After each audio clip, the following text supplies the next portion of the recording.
Fernández plantea, me voy un minuto a la pantalla, algo parecido, ¿no? Hoy temprano hizo declaraciones. Está claro que los acreedores quieren discutir con el que piensan que puede ser el futuro gobierno. ¿Sí? Quizás ahí está radical el problema de la Argentina, que hay acreedores que piensan que quién puede ser el futuro gobierno. Me llaman a mí, que aún no soy nada, y la frase se completaba diciendo algo así como el problema evidentemente es político. Francisco, ¿cómo te va? ¿Cómo andás? Gracias. No sé, Francisco es el Papa, yo soy Andrés. Andrés, mirá. Bueno, pero estuvo bien, la corregiste bien. Ahí está. Disculpame.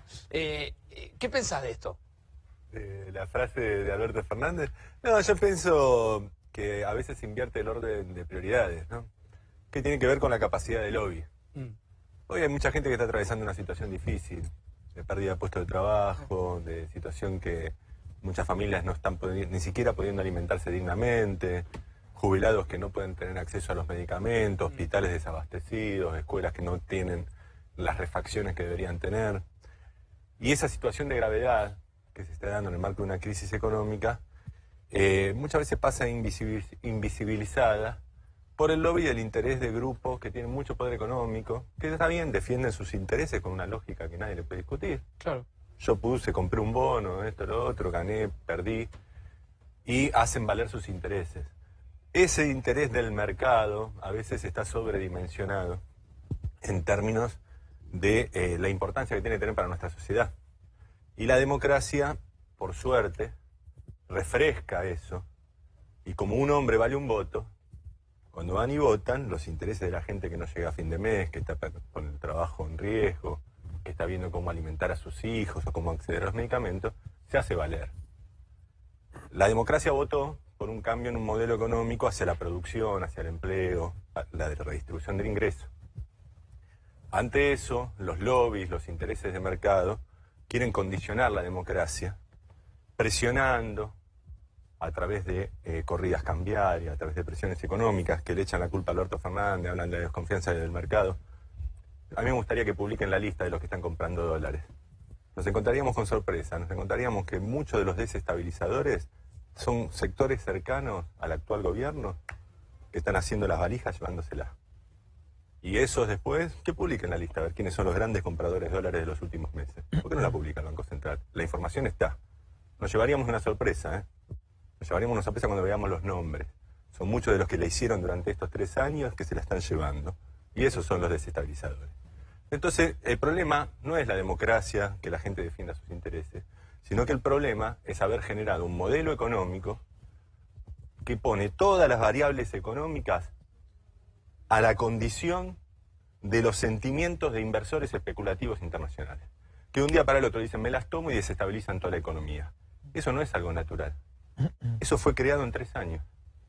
Mediante el ingreso de capitales especulativos, que se les desreguló el ingreso, el tiempo mínimo que tenían que tener encajado, mediante el fomento de un montón de instrumentos financieros para la especulación, mediante un endeudamiento insustentable, que generaron una economía que está totalmente controlada por grupos de especuladores internacionales que si no le gusta todo lo otro se va. ¿Cómo cambias eso? Y eso se cambia con regulaciones, ya se está cambiando solo.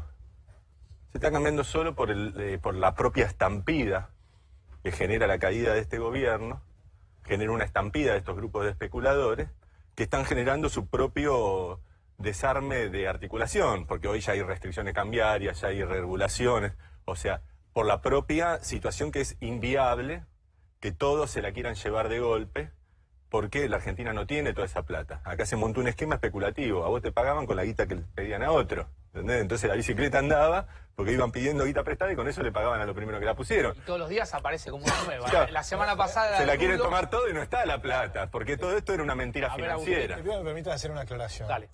Yo vendí mi empresa hace 13 años atrás para evitar la crisis actual y explicar a los argentinos por qué íbamos a venir a esta crisis. O sea, hoy tu empresa valdría nada. No, yo vendí mi empresa, mis empleados me la pagaron muy bien, se la vendí a los empleados, ningún problema. Yo ganaría un montón de plata. Yo ganaba mucha plata en el sector privado, me iba muy bien. Y me dedico ahora a una ONG. Desde hace 13 años estoy en una ONG, ganando mucho menos de lo que ganaba el sector privado, ¿ok? Eso es el primer tema. El segundo tema es que hace 13 años o más, en realidad hace 15 años, porque antes no lo hacía full time, estoy explicando por qué vamos a venir a esta crisis. Venimos a esta crisis porque los argentinos en promedio, el consenso de los argentinos, pensamos mal. Argentina está en recesión más tiempo que ningún otro país en los últimos 50 años, salvo el Congo. Entonces, si no entendemos que estamos pensando mal, que los consensos son errados, los consensos de los políticos siempre, permanentemente, son devaluar, poner impuestos, confiscar al sector privado. La respuesta, no hay una diferencia entre el sector financiero y el productivo. Eso es otra falsedad, en mi opinión. Es totalmente falso. Los países que andan bien, ambos sectores andan bien. Los países que andan mal, ambos sectores Vos lo que andan planteás, mal. Agustín, es que Hace El 10 años, sector, perdón. el sector vos lo que decís es que financiero- pueden convivir el sector productivo con No, el no es sector solo que pueden convivir. financiero y especulativo. No es solo que pueden convivir. Si uno entiende lo que la función del sector financiero, cómo se diseñó, cómo empezó. Te doy un ejemplo. Cuando vienen a conquistar América, los que venían de las compañías de Indias, ahí nacen las ideas de los bancos, en realidad venía de antes, pero es claro momento donde empiezan a financiar. Distribuyen el riesgo. Porque ¿qué pasaba? Una persona venía a las Américas y si volvía, se ganaba 3, 4, 5 veces, es decir, 600%. Pero por ahí no volvía. Entonces el riesgo era inmenso. Eso hace que el sistema financiero es un motor fundamental de la pieza de la economía. Con lo cual es imposible. Además Argentina, el sector financiero anda pésimo siempre. Los bancos argentinos, antes de toda esta caída, aún cuando tomás los bancos en 2017 en Argentina, valían 1/7 de los bancos de Perú, de los bancos de Chile. Cuando las tasas de interés son muy bajas, es cuando más plata ganan los bancos. Los argentinos pensamos muy mal, no entendemos cómo funciona la economía, se repiten las frases hechas y demás, sin entender ni idea de cómo funciona esto. Andrés. Los bancos ganan plata cuando las tasas son muy bajas y crece muy fuerte el sector privado. Y entonces al crecer el sector productivo es cuando los bancos ganan dinero, cuando crece el crédito, cuando empiezan inmobiliarios, cuando Sí. hacen casas. No, yo creo que obviamente, digamos, los bancos tienen que cumplir una función. Hoy viven de la teta del Estado. Eso es cierto, ahí estamos de acuerdo. No me acuerdo. Pero para cumplir una función hay que tener una orientación política que subordine los intereses sectoriales a un proyecto general. Eso es lo que faltó. Este gobierno en los últimos 3 años estaban en Hacienda un par de tipos que laburaban para el Citibank, para el HSBC, timbiando con la deuda, no le importaba si Argentina podía pagar, ellos cobraban comisiones y hacían negocio. En energía tenías un par de grupos vinculados a la empresa energética que metían las tarifas por la nube, no le importaba si destruían la familia, destruían la producción, ellos hacían guita para su sector. Y tenías después, en otro sector, el agropecuario, otro que lo único que decían, bajame todos los impuestos a mí, que era lo que más guita ganaban en la Argentina, que esto algún día nos vamos a desarrollar, Facundo. financiando el sistema de seguridad social y muchas cosas. Cuando Perdóname porque yo te dejé hablar. Cuando esos sectores, vos le das el dominio de la política económica y no los subordinás a un proyecto, generan esto. Generan reproducir, como dice él, la lógica de la conquista de América de un grupo de financistas que vinieron a saquear un continente para generar utilidades para los capitalistas que le prestaban plata en el exterior. A ver, Andrés, Argentina tiene que tener un proyecto autónomo, no podemos seguir... No nos vayamos a la conquista porque, Y porque estamos igual. Del otro lado, Estamos igual, porque hoy el FMI es el virrey. Hoy viene el FMI y nos dice a nosotros qué tenemos que hacer. Estamos en el mismo modelo que 500 años atrás, donde nos manejan a control remoto un grupo de financistas, porque a Colón tiene razón él, lo manejaban un grupo de financistas genoveses. Bueno, de la misma lógica, estamos hoy día en la Argentina subordinados al interés de bancos acreedores con una alianza estratégica con poderes políticos internacionales, en este caso Trump.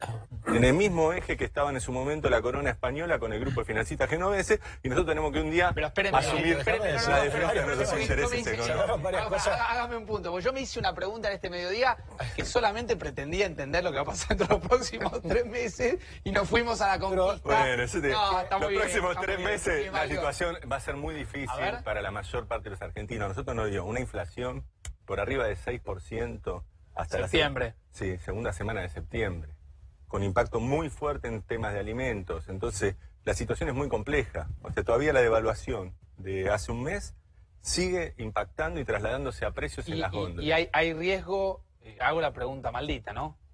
¿Hay riesgo de una hiperinflación?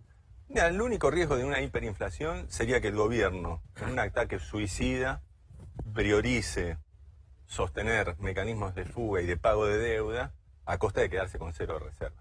O sea, acá las hiperinflaciones son cuando vos te agotás las reservas y el dólar pierde el control. Elizabeth.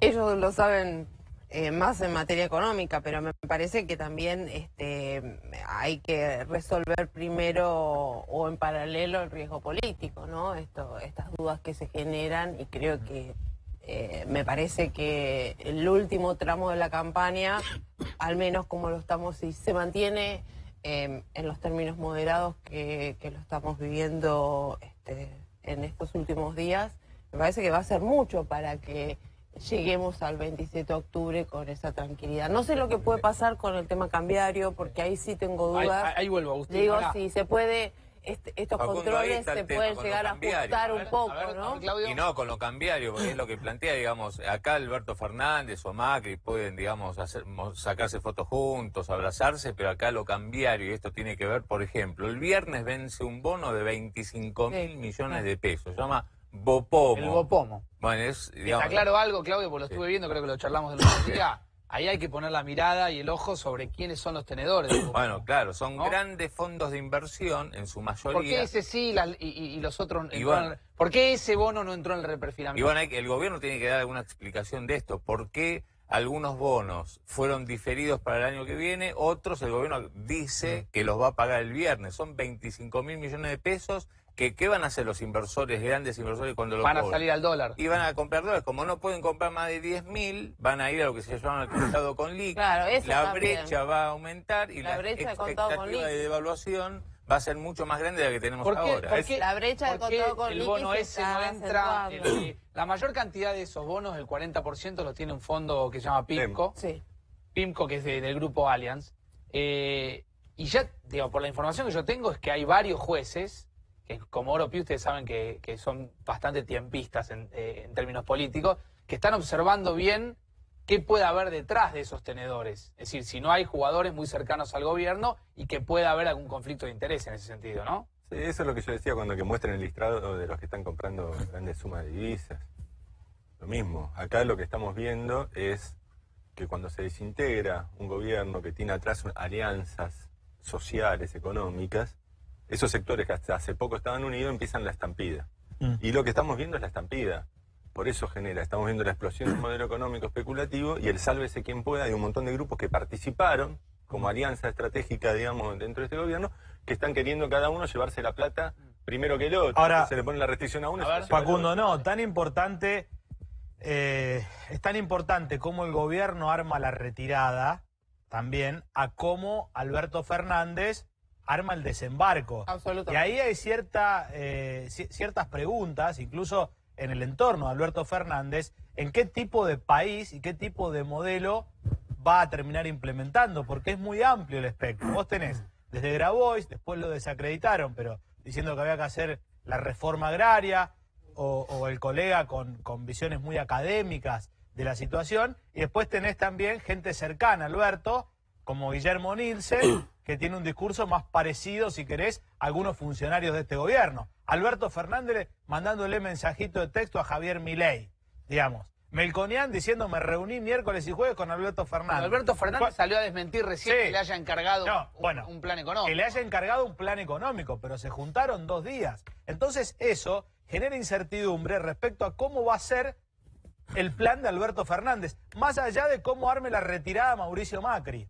Igual yo creo Ahí que... está, mirá, Claudio, mirá, lo escucho con mucho respeto a Melconian, Sí. pero nunca le pedí un plan para reordenar la economía en caso Sí. de ser electo presidente. Bueno, ya sería el colmo, ya Ahí- si le pide un plan a Melconian, tiene un plan económico a Melconian y tiene dentro de su espacio a gente tan radicalizada Claro. del kirchnerismo, sería la Ahí incoherencia total. Carlos hace referencia a 2 palabras, retirada y desembarco, Raúl. Retirada y desembarco. Mira, yo creo que, no sé desde el punto de vista económico, digamos, no podría prever económicamente qué puede pasar. No Pero tengo ¿cómo la se menor- convive políticamente hasta el Pero día? no, yo creo que lo están haciendo muy bien. Sí, yo coincido. Yo creo que, yo lo que noto es un gran sentido de la responsabilidad y del cuidado de los intereses de la mayoría de los argentinos en este momento de transición, tanto por parte del oficialismo como por parte de la oposición. Yo creo que se va a llegar ordenadamente al 27 de noviembre, va a haber elecciones y si Alberto Fernández resulta confirmado por la mayoría electoral, se va a llegar al 10 de diciembre y ahí va a comenzar después del día de las elecciones el proceso de transferencia. El 10 de diciembre va a haber una transferencia Raúl, ordenada. esa foto de un presidente entregándole la banda a otra no es la Sí. foto, no es la portada del libro que después tiene que devolver la confianza a la Argentina. No, bueno, pero hay una cosa. siempre tratamos de ver qué va a suceder en el futuro partiendo de la base de lo que sucedió en el pasado. Y yo creo que yo me quedo con que 2 veces no pasa el mismo río por el mismo lugar. Facu, Digamos, con una visión, si querés, un poco A ver, más se suma marxista. Ezequiel Spillman. Voy a acercar a saludarlo, Spillman. ¿cómo te va, Facu? Spillman, gracias por sumarte. Por favor. Gracias. A ver, me quedé pensando en lo que decía recién Raúl. Yo creo que es cierto, estamos en un periodo, si lo podemos llamar de transición, mucho más ordenado que en otras épocas de la Argentina, pero yo creo que hay un sector de la política, que es un sector minoritario, pero también del kirchnerismo, un sector de la izquierda, que no está en este plan de transición tranquila, y lo ves en la calle directamente, ¿no? Con grandes planes de lucha, acampes, y algunas situaciones medio complejas que se están dando, te diría, por debajo en la política. Así que yo todavía no abriría el paraguas de que todavía estamos en una transición ordenada, Bueno, tampoco. porque la calle no te muestra algo A ver, ordenado, Elizabeth, ¿no? Yo creo que tampoco algunos gestos del oficialismo ayudan, sobre todo de algunos referentes del oficialismo. ¿En qué sentido? Concreta, y algunas declaraciones de referentes del oficialismo no ayudan para nada. La ministra de Seguridad, Patricia Bullrich, el candidato a vicepresidente, Miguel Pichetto, eso tampoco ayuda. Pero son coherentes con la línea que venía trazando Cambiemos desde el primer Pero no son momento. coherentes con lo que hoy Ahora, está planteando Macri. Pero, no, pero Macri no ha dicho nada del tema. Por de eso los- digo. A ver, Al contrario, Elizabeth, se mostró en contra de los decís que acampes todavía hay privados. voces del oficialismo Que están- un poco incendiarias, decís. Sí, exactamente, me parece, y que no coinciden con la posición que está teniendo el presidente. Me Los parece saludo a Francisco Cafiero. Francisco, ¿cómo estás? Muy bien, muchas gracias por la invitación No, y por perdón favor. por llegar tarde. No, por favor, gracias a vos por estar acá. ¿Vos creés, como Raúl Timerman, que se están haciendo bien las cosas entre oficialismo y oposición? ¿O creo- todavía falta un poquitito más, una foto, una reunión, un documento? Creo que las cosas son lo que son. Alberto está haciendo una muy buena campaña donde la aceptación popular sigue creciendo en cualquier análisis de opinión pública que va saliendo. La situación social está muy complicada en la Argentina. El hambre vuelve a ser la prioridad de muchísima gente y de cada vez más gente, que es algo muy triste, que un país que genera alimentos para más de 400 millones de habitantes haya cada vez más gente que tenga hambre en la Argentina. Esto no es algo nuevo, lo hemos dicho acá en las distintas oportunidades que me han invitado, que recorriendo por sobre todas las cosas los barrios del sur de la ciudad de Buenos Aires, cada vez eran más las personas que, por ejemplo, a mí me decían, Francisco, como una sola vez al día. Y esto se ve también reflejado en que el 48,6% de los chicos menores de 14 años son pobres en la Argentina. Más del 35% de ellos se alimentan en las ollas populares. Mira, me fui para allá, Francisco, para buscar una cifra que estuve viendo en los últimos días. Octubre de 1974. ¿Qué cantidad de pobres tenía la Argentina? Octubre del 74. Muy bajito. Era 4.6% de pobres. Octubre de 1980, 7.1. Octubre del 81, 5.1. Octubre del 82, 21% de pobres. Octubre del 85, 14% de pobres. Salto a octubre del 88, 24% de pobres. Salto a octubre del 89, 38%. Y ahí tenés cifras que... Mira, es que ahí me das ¿Qué pie. pasó en la Argentina? Yo te digo, yo escribí en el año 2001 un artículo que se llama La X de la pobreza. Mostraba cómo la pobreza cae en todo el mundo y cómo sube en Argentina. En Argentina sube porque tenemos ideas equivocadas. Si no nos damos cuenta de eso, no vamos a lograr cambiar. Por ejemplo, algo que se habló en esta mesa ahora. Se habla en contra de 250.000 productores agropecuarios y se dice, no sé, cosas en contra de ellos, oligarquías y eso. Son 250.000 pymes agropecuarias. Esas 250.000 pymes pagan los impuestos más altos de cualquier sector en Argentina. Se lo están explotando de una manera fenomenal. Le sacan el 80% de la renta. Entonces, a pesar de sacar el 80% de la renta, los critican, le dicen que les van a sacar más. Y probablemente les van a subir las retenciones el próximo gobierno. Pero eso tiene consecuencias. ¿Cuál es la consecuencia? Yo hice una recorrida hace 2 semanas por la provincia de Buenos Aires, varias ciudades, charlas con productores agropecuarios. Pymes, pequeñas pymes que producen en el campo argentino. Y ya cambiaron las decisiones de inversión. Entonces van a sembrar más soja, menos maíz. ¿Qué significa eso para la Argentina? Significa menos inversión en el sector agropecuario porque van a invertir en soja porque tenés que poner $300 por hectárea en vez de poner 600. O sea, vas a invertir la mitad. Pero por supuesto eso implica menor cantidad de toneladas de cosecha. O sea que lo probable es que el año que viene va a caer la cosecha en Argentina por menor inversión. No es gratuito hablar en contra del campo. Obviamente la gente es racional. si tienen miedo de que les van a confiscar o que les van a poner nuevos impuestos y demás, reducen la inversión. Y eso genera menos alimento que va a producir la Argentina, menos fuentes de trabajo, menos actividad económica. Es decir que ideas falsas provocan situaciones reales. No es solo financiero, está todo junto. A ver, Andrés. Sí, no, yo no creo, digamos... Eso es real, eso es así. No creo que el problema de los argentinos sea que nosotros pensamos mal. Ese prejuicio colonialista de que el problema de los argentinos son los argentinos me parece totalmente infundado. Argentina es un país dentro de lo que es Latinoamérica, y que conoce Latinoamérica sabe que es de los que mejor posicionados, aún después de todas las crisis, en términos de calidad de vida de su pueblo, ¿no? Todos los que se la pasan hablando de Chile, Perú y otros países, me gustaría que nazcan en una barriada popular de Chile y Perú a ver si dicen lo mismo. Porque no es lo mismo, perdón, vos hablaste, ahora déjame hablar. No es lo mismo mirar la economía desde el punto de vista de los negocios de ciertos grupos concentrados que mirar la economía desde el punto de vista de calidad de vida de la gente, ¿no? Eso por un lado. Argentina, con toda su historia de depredación económica de los últimos 20, 30 años, a partir de la raíz de la deuda externa, toda la sangría de recursos, aún así sostiene niveles de bienestar para su gente que fueron logrados en una etapa de industrialización, de políticas activas. Después, hay una tendencia a esconder los grupos de intereses grandes, concentrados en nombre de las pymes. En el campo hay pymes, pero también hay grupos muy económicos, muy concentrados, que tienen una rentabilidad extraordinaria. Y uno tendría que extender un sistema donde los que más ganan aporten un poquito más a la cuestión voluntaria.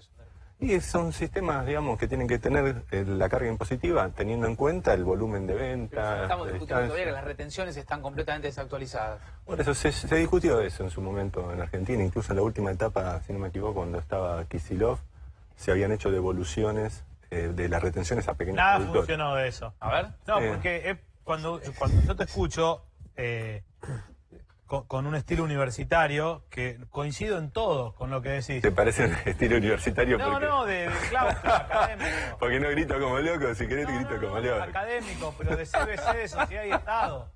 Después cuando Sociedad, lo bajás a la Estado, realidad... mirá, Sociedad y Estado Argentina. Yo tengo una consultora, somos una cooperativa de trabajo y trabajamos con un montón de sectores económicos, de empresariales, cooperativos, sectores públicos. Y laburamos día a día analizando la coyuntura económica, y esto no es universitario. Estos son diferencias. Yo laburo con pequeña empresa, con cooperativas que no pueden pagar los impuestos. Esa situación la conozco. Entonces, eso es una cuestión. Sí. Otra cosa es... Perdóname un segundito. No, porque lo único que te quiero decir es que yo lo que digo es que siempre cuando se habla de impuestos te meten un pyme al frente. Es como cuando van a pelear y mandan al muere, como hacían la guerra de independencia, lo mandaban a los negros sin arma adelante. Mandan un pyme al frente y atrás se esconden los grandes que sí tienen para poner. Argentina está viviendo una crisis grave. Está viviendo una crisis grave. Con gente que no está llegando a fin de mes, no está pudiendo comer, no tiene trabajo. Y en vez de exigirle esfuerzo a los que más tienen, le exigen a los que menos tienen. Bueno, los que más y eso tienen, es un problema político, económico y social que tenemos que trabajar seriamente. Esto de confrontar siempre al más rico y al más pobre no siempre es tan lineal. No estamos Esta confrontando. Crisis, también los que más tienen perdieron muchísima plata, Facundo. Y a veces, Facundo, para la economía, no sé Facundo, el conductor del programa. Pensé que me decía como Francisco. Pensé que ya me cambiaban el nombre cada uno. No te confundas. Al tío lo ordené yo al principio, ¿viste? Dale, a ver, Carlos, seguí. No, digo que esto de poner es como una grieta también entre los ricos y los pobres, porque usan a las pymes para que las grandes empresas se llenen de plata. Muchachos, acá nos salvamos todos juntos o no se salva nadie. Hombre, ¿para qué? Cuando la economía, no digo la teoría del derrame, pero cuando las empresas ganan plata es mejor para todos. Basta de poner una falsa grieta entre las pymes y las grandes, los pobres y los ricos. Tiremos todos en yunta. No es una falsa grieta, no es una falsa grieta. Obviamente una economía ideal es que todos crezcan. Sí. Eso es real. Pero no se sale con las empresas y los que tienen plata perdiendo más plata. Perdóname. Bueno, en los últimos tiempos, se llevaron bastante, pero y la mayoría me parece que... Una pequeña empresa tiene que aguantar que una grande le compre la mercadería a cualquier precio, le paga 6 meses, no le da lugar en la góndola y lo termine fundiendo. Bueno, pero algo que y ahí se necesita el Estado regulando esas situaciones. El Estado, y no solo el Estado, las organizaciones de la sociedad civil. Porque el problema argentino no es los grandes empresarios, no es las grandes empresas, no ese es el problema.